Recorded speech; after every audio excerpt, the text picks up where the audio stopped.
Oh, I'm nervous. Please not too loud. Not too loud. Okay. So, I am Jewish. I grew up right here in Devon. I went to school at Ivy Ridge Community College.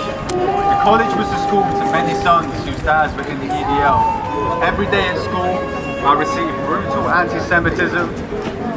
Sometimes, almost several times a day, kids would come up to me and tell me that my family deserved to die in the Holocaust. I would walk around the school and see graffiti swastikas that would sometimes take days, even weeks to be washed off.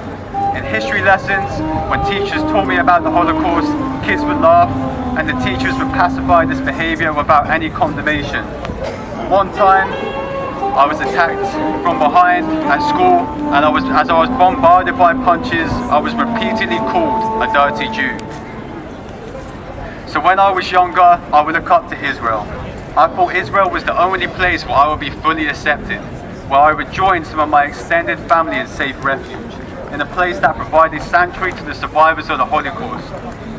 As part of this romanticized image, I was also completely credulous to Israel's propaganda that Arabs were the ones attacking Jews. I went to university with the same ignorance. While at uni, it was the first time I'd ever met any Muslims. As well as being my first experience with Muslims, they were also my first experience of meeting anyone from Palestine. They were two of the most amazing people I have ever met in my entire life, and I'm very privileged to have met them.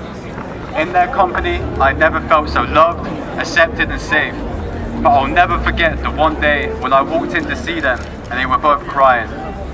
I asked them why, and they said, "What do you mean why? Don't you know about the war?" They were telling me about their family members who have resisted the same displacement that evicted them from their homes.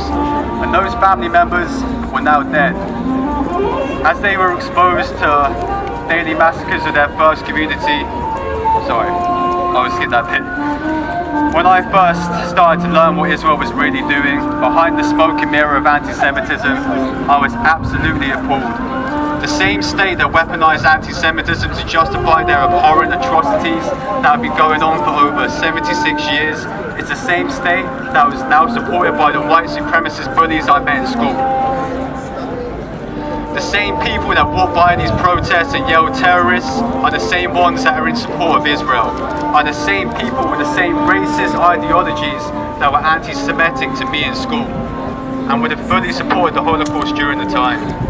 Israel has given a platform to these same racists to call me anti-Semitic through opposing a white supremacist state, and one that is founded on the murder and displacement of Palestinians.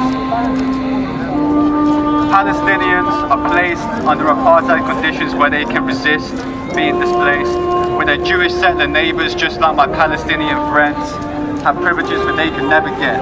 More water, more food, and complete vindication for any violence towards Palestinians. As a Jewish man, Israel is my enemy.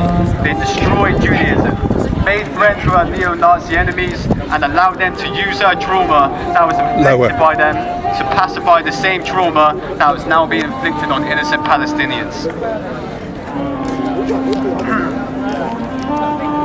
My Palestinian friend used to say he would play with his Jewish friend until he was about 5 or 6, until one day and everything changed. His neighbours remained, and they were forced out from their homes with the threat of murder from the Israeli military.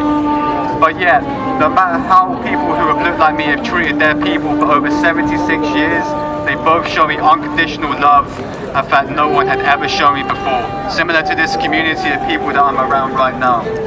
Free Palestine. Free Palestine!